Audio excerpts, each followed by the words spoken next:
How do you trust a friend and not get burnt? A question was asked of me. What do I do if I trust a friend too fast, only to get burned?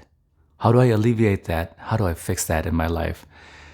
And how do I make it so that I never get burned again? Or I never trust a friend too fast so that I get burned? So I'm going to provide you with the strategic social dynamic skills so that you never get burned again.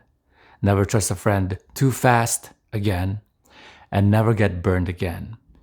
After watching this video, you're going to know exactly what to do when you meet someone new or when you have a current friend and you don't want to fall into a trap where you put yourself in a position where you're going to get burned.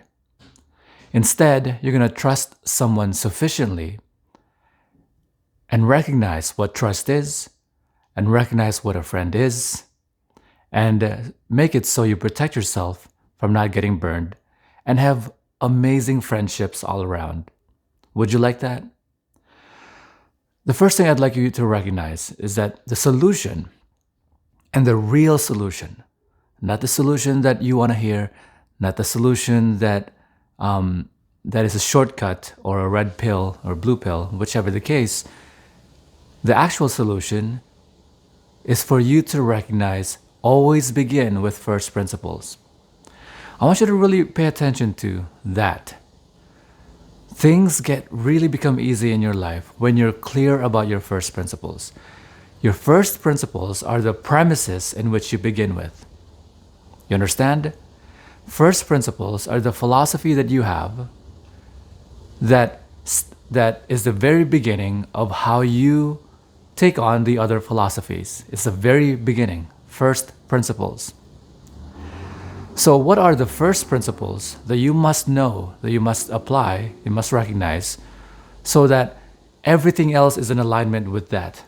Everything else is in alignment with your first principles. And so you have great friendships and you have worthwhile trust and you never get burned.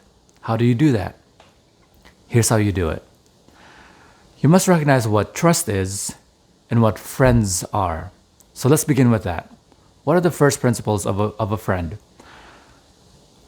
A friend is someone you can trust. Very simple, right? And then you're saying to yourself, well, that's too simple. There's got to be more definition to a friend than that. Here's how you will prove it to yourself that that's true. And it's actually that simple. Now, I'm always going to provide you something so that you can prove things to yourself that things are true. Prove things to yourself that what I say is true. Why do I do that? It's because you want to be, my thing is that you always become a critical thinker. You become a critical thinker with your relationships. You become a critical thinker with your friendships, with your social dynamics. You become a critical thinker with your business acumen, your business approach, your partnerships, your career endeavors, your relationships with people. You become clear. And I forgot where I was going with that. You always, okay, I got it. You always want to become a critical thinker. Never take anything that anyone says, no matter their authority figure, no matter their stature in life, no matter their position in life, no matter their credibility. Never take what anyone says without a grain of salt. In other words, never take what anyone says as gospel. Never take what anyone says as absolute truth. In fact, truth, there are always exceptions to every rule, which is why it's an exception to the rule. Become a critical thinker. Take everything I say. Never take what anyone says as gospel. Never take what anyone says as truth. Experience it for yourself. I like to say that there is no confidence without experience. Confidence without experience is arrogance. There is no confidence until you've experienced it for yourself that it's true. You understand? Well, Ron, does that make it that everything I see in the news is I can't trust? You can't trust it completely. You have to be a critical thinker. You have to recognize that each news station is probably biased, probably has an agenda, and if it's true, at least I've protected myself from getting wrong information because a lot of wrong information is deadly. A lot of wrong information will set you into a path in your life which could be deadly, could be fatal, or it could be a path that you will regret. I'll leave it at that. So, how do you prove to yourself that a friend is someone you can trust? And it's actually that simple. So, you ask yourself, can you have a friend which you can't trust? Can you have a friend which you can't trust? The answer is logically no. Now, some people, I understand this, that some people can have friends that they don't trust, a lot of them being women. Because when you ask a group of women, when you have a large audience, so you have more of a sample size. When you ask a large audience and you say, can you have a friend that you cannot trust completely? And then all the men say no. You can't have a friend that you can't trust. And then the women raise their hands and say, yes, I can have a friend that I can't trust. The reason is because a lot of women that have friends that they can't trust is because they're raised in a society where black equals white, 1 equals 0. In other words, they're raised in a society where things don't make sense and they cannot make sense. And if you want to learn more about how they're raised in society, where things don't make sense, therefore they appear crazy, or they have to do things that are crazy, that are anti-human, because they're raised to grow up in that way. I want you to read the book Relationships 101. On Amazon, search for it, Relationships 101 by Ron John, RonejOhn. I'm going to leave that alone. But logically, can you have a friend which you can't trust? Logically, I got cut off in the video. So going back, so can you have a friend that you can't trust? No. Can you imagine a scenario where all you have to do is trust someone and therefore they can be your friend? Absolutely. If you get to a point in a relationship, not necessarily sexually, in a social dynamic relationship, how you interface with someone, if you come to a point in a relationship where you can trust them, they can essentially be your friend. You can essentially call them your friend because you couldn't possibly trust someone until they get to a point where you become close enough to be your friend. Understand? It's actually that simple. What are first principles of a friendship? Someone you can trust. Simple. Now, what are the first principles of trust? What does it mean to trust someone? What it means to trust someone is trust has to be demonstrable. Trust must be demonstrable. Any trust which is not demonstrable is faith. What do I mean? What is faith? What is belief? A belief is merely any idea which you have an emotional investment. Understand? Faith is any belief which does not require evidence, does not need to be demonstrable. In fact, faith denies evidence, denies proof. Why do I say that? It's because if you go up to anybody who has any faith in something, perhaps it's religion, perhaps it's anything else, but let's say for this example that they're a religious fella or gal, and you challenge their faith by providing them proof. By their denying that proof ensures their faith becomes stronger. Do you understand? When they say, I'm not going to believe your proof, your evidence, because my faith is so strong. That is actually what faith is.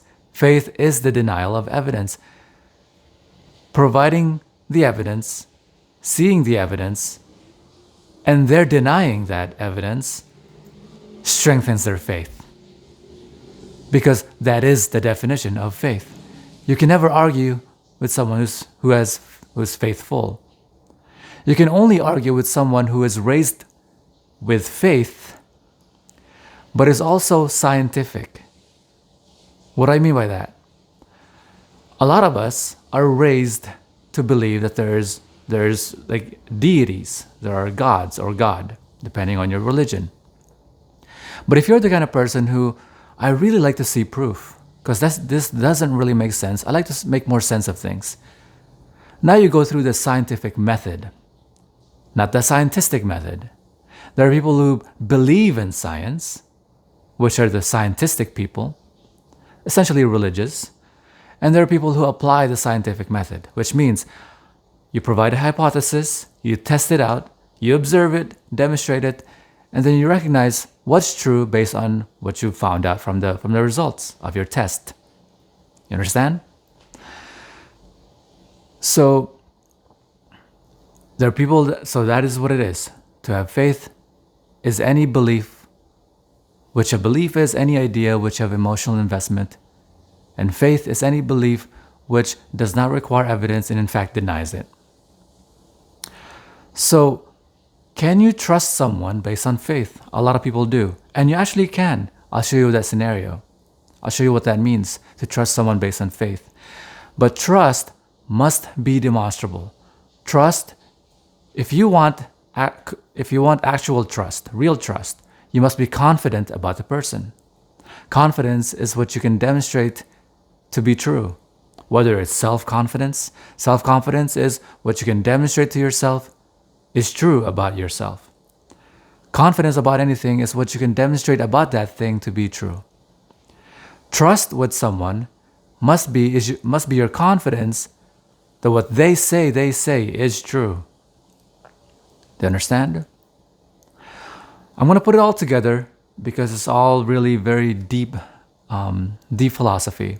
I'll put it all together so that you don't get burned when you build a friendship. So you want to test it out for yourself? If you trust someone based on faith, based on simply what they say, they appear to be a good-looking fella, a good-looking gal, therefore you trust them. It's a thing. Someone's good-looking, you trust them more. It's a thing. Or whatever the case is, they're an authority figure. They're a news reporter. Therefore, you trust them without any evidence on your part, without any confidence on your part. Then you have trusted them based on faith. Trusting someone based on faith assures you're going to be disappointed, or even worse, you're going to be. It could be fatal, believing the wrong information, or it could be that you become betrayed. Where is that responsibility when you become betrayed? It is your responsibility because you haven't gone through the rigmarole, you haven't gone through the protocol of trusting someone appropriately. Trust someone appropriately is having confidence with that trust. Trusting someone inappropriately is trusting someone based on faith. Now, I mentioned earlier that you can trust someone based on faith. How does that occur? When someone has demonstrated enough about themselves that what they say is true, and what they say they would do, they do. What they say, who they say they are, they demonstrate that they are. You've proven to yourself, this person is trustworthy. They're worthy of my trust. They've demonstrated to me that they are trustable individuals. And then there are things that they say that you don't need to observe. You can simply trust it based on faith. You are essentially becoming faithful to them. See, most everyone understands faith as not cheating on someone. But to be faithful with someone is to having such faith in them. Meaning, having the ability to believe them without having them demonstrating it by proof of evidence. Because you trust them. Understand? Now, if you follow these principles, that you don't have a friend which you have which haven't demonstrated they can be trustworthy, it is less likely for you to get burned. Now, because trust must be demonstrated, it takes a while for someone to become your friend. Sometimes it takes a varied amount of time depending on how trustworthy the person is. Some people they seem to be trustworthy at the outset. You got to be careful with that because yes, they're probably trustworthy. So you test them. You give them things which you can test their trust factor. Or you can just say to yourself, I recognize that trust takes a while. And even though this person is trustworthy, they like to say, trust but verify. So I'll trust them when they've demonstrated sufficiently that they're trustworthy. Then it's very hard for you to get burned because now you've trusted that person and you can rely on your trust. The more experience you have about intuition, about people, and social dynamic skills, the more your ability to be confident about your trust and the shorter period it takes for you to trust someone appropriately, not inappropriately. If that helped, I would love for you to like this video. It helps with the algorithm. Share something in the comments below. Share your thoughts. I would love to hear your thoughts. It would help out people that are watching this video to hear your thoughts because my perspective is only my perspective. It doesn't help a lot of people. But sharing your perspective helps a lot more people because some people will not resonate with the way I speak, who I am as a person, but they will resonate with you. Do you understand? Which is why spreading this message that I'm saying, that I'm propagating with my videos is important. And share this video on your social media with your friends so that you can help people out. You're making the world a better place by sharing this video. If you want more social dynamic skills, relationship skills, and personal enlightenment strategies and skills and protocols, there's advanced techniques that we teach in the online course, Great Relationships University at www.greatrelationshipsu.com. And I'll talk to you next time. Bye.